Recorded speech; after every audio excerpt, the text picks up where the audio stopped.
Hello, everyone. My name is Colleen Adrian. I'm a parent educator and a parent coach, and I just saw a little change on my screen. So I haven't done very many Facebook Lives. I'm not sure if you caught the beginning of that. I'll say my name again. I'm Colleen Adrian. I'm a parent coach and a parent educator, and I'm just hopping on for a couple of moments today to talk about my upcoming course called How to Help Your Child Calm and Regulate. And so if you have any questions as you're listening, I'm just going to tell you a bit about it. But if you have any questions, just pop them into the comments below, and I'm happy to answer them at the end.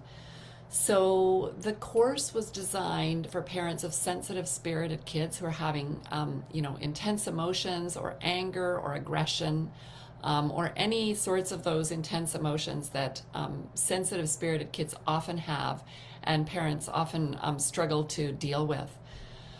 So often parents, and this was certainly true of me, but I hear this from parents all the time. They had a vision for how things were going to go. They really, they know that they want to do connected or attachment parenting, so they have kind of a vision and a commitment to that, and they really know how they want their relationship with their child to be. They want to have a connected, strong bond.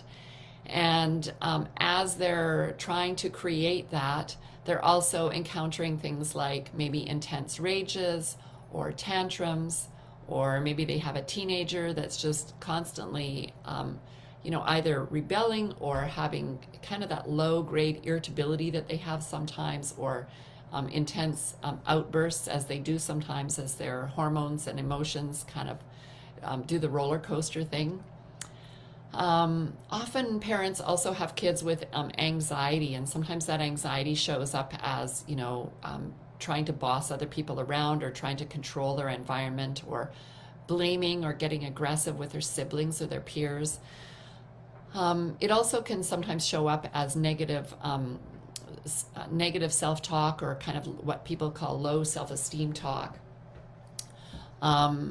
And the last thing I want to mention is also it sometimes looks like what feels like disrespect, right? So maybe mean words towards others or towards you even, and just kind of that lashback as they're having anger. So I wanted to give you an example of something that we learn about, for instance, in the first week. So in the first week, as we dive into learning about a little bit about how the nervous system works, and that's really the foundation for all of the work that I do, is looking at the nervous system. And by the time I've finished this explanation, I think you'll understand why. So let's say you have a child that doesn't listen to you. That might be just that they're really deeply engrossed in whatever they're doing, and they're focused and they're excited about it. But it also could be that they've, just been at school for the day, or they've been at a birthday party, or something's been going on. Maybe they've even just been like on the screen for a little bit too long, and they're overstimulated. And what happens when we get past a point of being, stimulated, when we're overstimulated, we first go into fight flight, but sometimes that can tip over into a bit of a freeze response. And at that point, our hearing actually doesn't work very well, and that's kind of an automatic thing that happens in the nervous system. So the hearing doesn't even work very well at that point. It's like a mild dissociation. And I don't want you to sound worried or feel worried when I say that, because we all get a little bit dissociated sometimes. If you think about moments when you're overwhelmed, sometimes you just can't take any more in, okay? So it's not something to be worried about, but what is important about it is to understand that if you're seeing your child when they're not listening to you as behaving poorly, or they should know better, or maybe you're trying to get them off the sofa to do something that they need to do, and you can't kind of get them motivated, so they seem like they're not very motivated.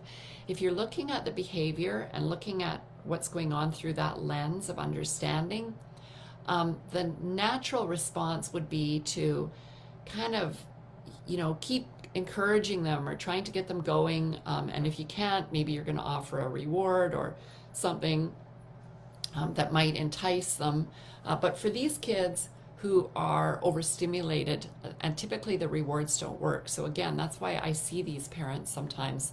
And when we understand what's going on in the nervous system, and that it's actually overstimulation that's kind of got them stuck, we know that what we need to do is kind of slow things down a little bit, maybe talk in a softer voice, do the things that we need to do to create safety for the nervous system so that the nervous system regulation can come back down to baseline, and that child is going to be able to move forward again with whatever needs to be done.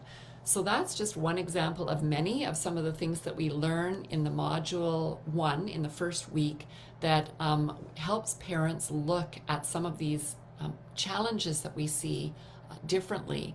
And there's 2 really great benefits to looking at it like this. One is that we can kind of normalize we normalize the behavior when we talk about it in terms of nervous system regulation, because everybody gets dysregulated sometimes. I do, you do, everybody does, right? We tip over into fight flight and we're irritated, or we sometimes are overwhelmed. So when we're using language that's common to everybody and isn't just talking about, your behavior as a child because you're not kind of falling into line right now, it really supports your child, first of all, not to develop toxic shame. They can feel a little bit better about the fact that what's happening to them is just, something that happens to everybody, and they can get on board with making some changes when you support them to calm. It also means that you can use that same language when you're dysregulated, and that sets a role model example for them. And it also, it just supports the whole family to start recognizing when they're a little bit dysregulated and what to do about it.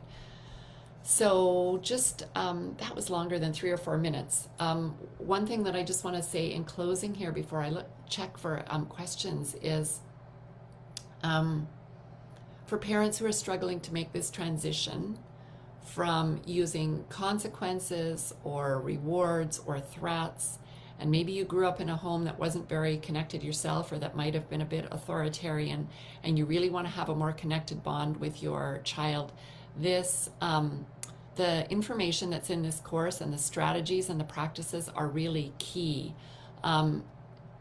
It's information that has helped many parents for all of their relationships, including their marital relationships and relationships with other members of their family. It is the best way that I've found to change patterns in kids and in families that creates lasting change. So I hope that's been helpful, and I'm just going to, pardon me while I have a little peek here, because I am still learning a little bit about how to use Facebook Live. Good morning. I see you, Lisa. Thanks for listening. And I don't see any questions at the moment. Let's have one more look here. I don't see any questions at the moment. So if you're listening to this after the fact, I will check back for questions later today and this weekend. So if you have questions about the course, please pop them in below, or pop them in below. Oh, I just see one question. Let me just finish my sentence. Just pop them in below, or send me a private message is fine too. If you have questions about the course, I'd be happy to answer you. And I see Lisa's question here that says, is there a taste of the kind of tool you could offer in your course that you could offer us? Okay, so thanks, Lisa. I think the easiest way for me to answer that is to use the example that I was talking about earlier, when your child doesn't hear you. And if you have a sense that your child might not be hearing you, or you might not be able to get them off the sofa because they're overstimulated, then what helps most to bring them back down into a regulated state and to help them reconnect with their own intrinsic motivation is to really create safety for them to be still if they need to. Now, if you're thinking to yourself, but what if I have to get them going because we're going to school or we're going to the doctors or whatever, and I'll answer that in a minute.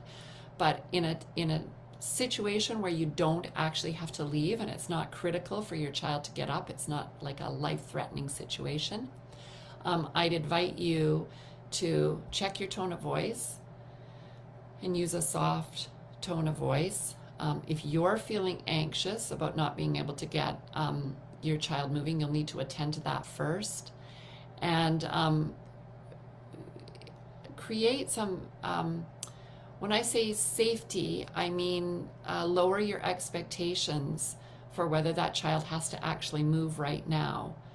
Because you'll get a lot further in the long run, and I explain this in more detail in the course, but you'll get a lot further in the long run if you can create enough safety that you can connect with that child and get them coming alongside of you of their own volition, as opposed to having to threaten them or reward them. Now, if you are in a situation where you have to go, I would suggest, you tell them that, and especially if they're not old, if they're little enough that you can pick them up, you might need to pick them up, and but I would still empathize with them, and I would still really acknowledge where they're at. So I might say, I really see that you're feeling, overstimulated or overwhelmed or whatever you think is going on with them, and it's feeling like too much. And I'm going to do my best to create a quiet space for you wherever we're going, right? Maybe it's over to Grandma's house. And I can't leave you home alone, and I need to take your little sister to the doctor. So, this is what I'll do, and you might bring them some, some listening earbuds or something, and they might be able to listen to a story while they're at the doctor's office waiting in the waiting room or something like that. So, again, a lot of it involves coming up with creative solutions in the moment, but handling it differently. Handling it differently is life-changing for their nervous system regulation and their ability to calm themselves and regulate themselves, both in work situations, in school situations, and in their relationships for their lifetime. So I hope that's helpful. Thanks again for that question, Lisa. Any other questions, I will pop back on later today, and feel free to drop them in the comments below. Thanks for listening.